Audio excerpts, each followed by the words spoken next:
Quinine న్యూస్కు స్వాగతం.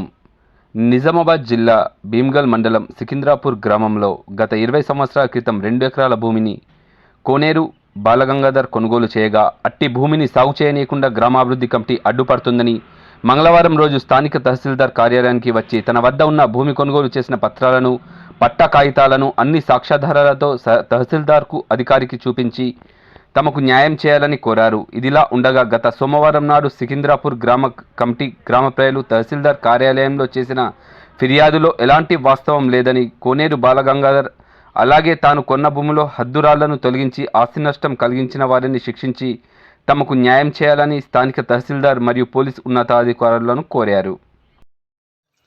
ఇది ఎంఆర్ఓ గారు 2002లో పట్టా అని సర్టిఫికేట్ ఇచ్చారు. ఎవరికి ఇచ్చారు? అమాని లక్ష్మి గారికి ఇచ్చారు.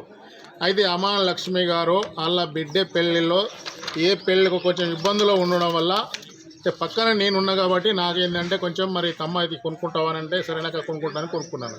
అయితే ఇది ఆ సర్టిఫికేట్. తర్వాత ఏమైందంటే వాళ్ళ పాస్బుక్ కూడా ఉంది ఆమెకు. పాస్బుక్ తర్వాత ఏమైన తర్వాత మా బాబుకు మొన్ననే ఫామ్ 10లో మా చిన్న బాబుకు ఎకరంన్నర చేశారు. అయితే ఇంకొక ఎకరం ఏమైందంటే అట్లే మిగులుబాటులో ఉంది అట్లనే. అయితే అది కొంచెం ఫామ్ 10 బంద్ అవుట్లా మాకు ఎకరన్నర చేసి వదిలేసి పెట్టారు. పెట్టిన తర్వాత మాకు పానీ వచ్చింది, ఈ పానీలో వచ్చి ధరణిలో వచ్చింది, ఇవన్నీ వచ్చాయి.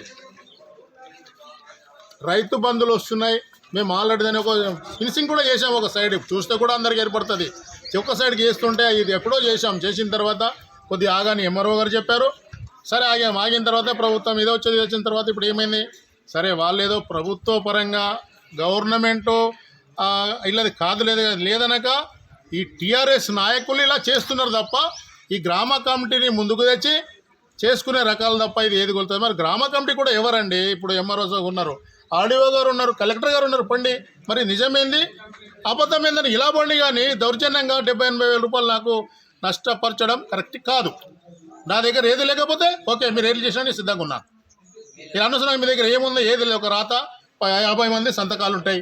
ఎందుకంటే 50 మందికి రాకపోతే 50,000 దండుకు తీస్తారు. మీరు తీసి వీళ్ళకి దండుగులు పెద్ద మనుషులకి ఏంటంటే ఈ వయసు టెండర్లు, ఈ ఉసుక టెండర్లు, ఈ కోడిగుడ్లు టెండర్లు పెట్టుకుంటా వాళ్ళ కడుపు నింపుకోవడం తప్ప ఇంకా మిగతా దానికి లేదండి.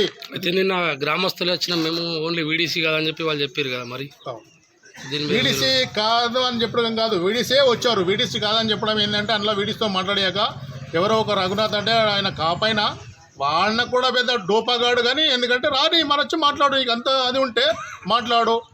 నువ్వు 10 ఏళ్ళ నుంచి చేస్తున్నాడు, 10 ఏళ్ళు నువ్వు చేసింది చేయండి ఊర్లో కూడా చెప్తారు. ఒక భయంకి ఏమంటే సంఘం పెద్ద మనుషులు 17 మంది లేదంటే సంఘానికి ఇవి ఏది చెప్పొద్దు, లేకపోతే 500 1000 రూపాయలు చురుమని చెప్తాం. మీకు ఏదైనా ఉంటే మీకు బైకట్టి చేస్తాం. ఎన్ని సంవత్సరాల నుంచి మీరు కబ్జాలు ఉన్నారు అక్కడ? ఇప్పుడు నేను కొన్నది సరే చిన్న విషయం ఏంటంటే 2008లో 2008 నుంచి నేను కబ్జాలనే ఉన్నా. నేను రాళ్ళు ఫినిషింగ్ వేసుకుంటున్నా, అన్నీ చేస్తున్నా. అందులో బర్రెలు పంటాయి కదా అని బర్రెల కోసం తోవ కూడా పక్కకు పెట్టేసిన. ఎందుకంటే సరే ఊరు బర్రెలు కదా, నాకు వచ్చేదక్కడ 4 ఎకరా 4 ఎకరాలు. ఇప్పుడు అక్కడ ఉంది 2.5 ఎకరాలు ఉంటుంది. వాళ్ళు ఫస్ట్ నుంచి డిస్టర్బ్ చేస్తారా ఈ మధ్య చేస్తారు? అంటే ఫస్ట్లో ఒకసారి చేసిరంటే మళ్ళీ మధ్యలో చేయలే, మళ్ళీ ఇప్పటి నుంచి చేస్తున్నారు. మళ్ళీ పల్లె ప్రగతి ఏమైనా వచ్చింది కదా నా చెట్లు, అది కూడా నా దాంట్లోకి వెళ్ళి తీసేసుకున్నారు. సరే పోనీ అది ఊరందది కదా మరి అని చెప్పేసి మేము అలాగే ఇచ్చేసాం. ఇప్పటికీ కొనసాగుతుందా పల్లె ప్రకృతి అక్కడ నర్సరీ?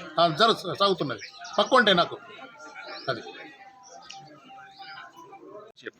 కోనేరు బాలగంగాధర్, మాది సికింద్రాపూర్ విలేజ్.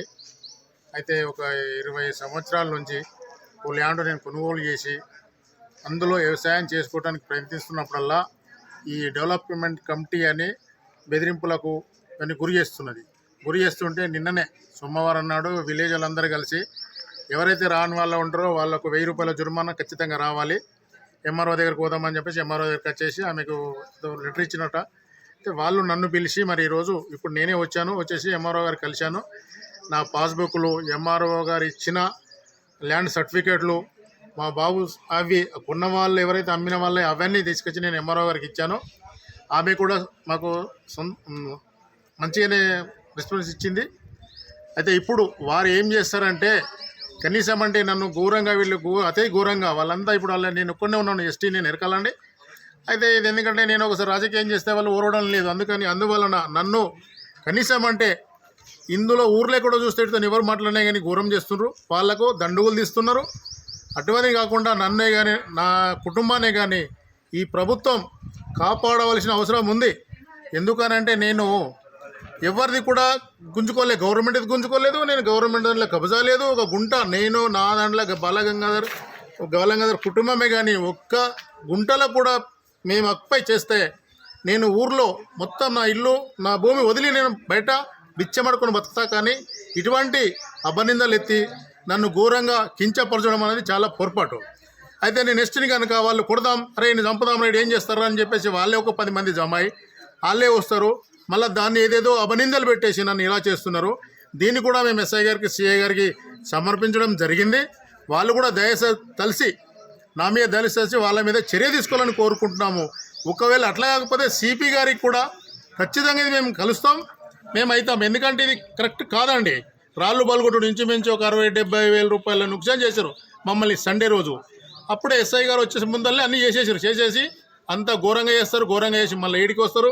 ఈడికి వచ్చి మేము ఏదో సత్యవంతులం అనుకుంటారు, కానీ సత్యవంతులు కాదు. ఎవడైతే మాట్లాడాడో వాడు ఎంత దొంగ ఏదవానో మా ముందుకు రమ్మనండి. మా ముందుకు వచ్చి మాట్లాడితే నలుగురు పిలిచి మాట్లాడదాం, లేకపోతే ఎస్ఐ గారి దగ్గరనో సిఐ గారి దగ్గరనో ఎంఆర్ఓ దగ్గర మాట్లాడదాం. అయిన టు మీకు ఏముంది నాకేముంది. మరి ఇలా ఎంఆర్ఓ కూడా కూరుతున్నాము. ఎంఆర్ఓ ఏమన్నారంటే సరి చేస్తామన్నారు. ఒకవేళ ఎంఆర్ఓ దారి దగ్గర ఏమన్నా రాసింది ల్యాండ్ ఊరికి చెందిందంటే మేము వదిలేస్తాం, మాకేం లేదా. ఇప్పుడు పట్టా మాకు ఇచ్చారు. పట్టా ఇప్పుడు 2002లో, ఇప్పుడు కాదండి. ఇది కనీసం అంటే మన సీతారామారావు ఎంఆర్ఓ ఉన్నప్పుడు ఎదటి వాళ్ళకి ఇచ్చారు. ఇస్తే మేము ఎస్టీలం కనుక బీసీ వాళ్ళకి కొనుక్కున్నాం. పక్కపట్టి నాకు ల్యాండ్ ఉంటుంది 530లో, దాన్ని కొనుక్కొని అప్పటి నుంచి జరగనీయకుండా చూస్తున్నారు. అందులో ఘోరం అతిథి ఘోరం అంటే ఇది గ్రామ కమిటీలు అన్నదే ఎదవల లెక్క కనిపిస్తున్నది ప్రతి ఒక్క దగ్గర. దయచేసి ప్రభుత్వాన్ని కోరేది ఒకటే, ఈ గ్రామ కమిటీలని బంద్ చేసి, సరే పోలీసు ఉన్నది ఆ వ్యవస్థ అన్నది మరి చూస్తుంటే మరి రెవెన్యూ డిపార్ట్మెంట్ ఉంది, ఇవి చూడాలి. కానీ ఈ గ్రామ కమిటీ ఎవరండి అర్థం కాదు. వాడు ఒక అమ్మపకే పుట్టాడు, నేను ఒక అమ్మపకే పుట్టాను అంటే ఊర్లో ఎవరు కులం ఉంటే వాళ్ళే పెద్దోళ్ళు అయిపోతున్నారా? మరి అలాన్నాక మరి ఎంఆర్ఓ డిపార్ట్మెంట్ ఎందుకు, ఈ పోలీస్ డిపార్ట్మెంట్ ఎందుకు, ఏ డిపార్ట్మెంట్లు ఎందుకు? మరి అట్లనే గ్రామ కమిటీలకు అథారిటీ ఇవ్వండి. ఇది చాలా ఊర్లలో ఎవరైనా జరుగుతున్నాయి. ఇది నాకైతే నచ్చడం లేదు.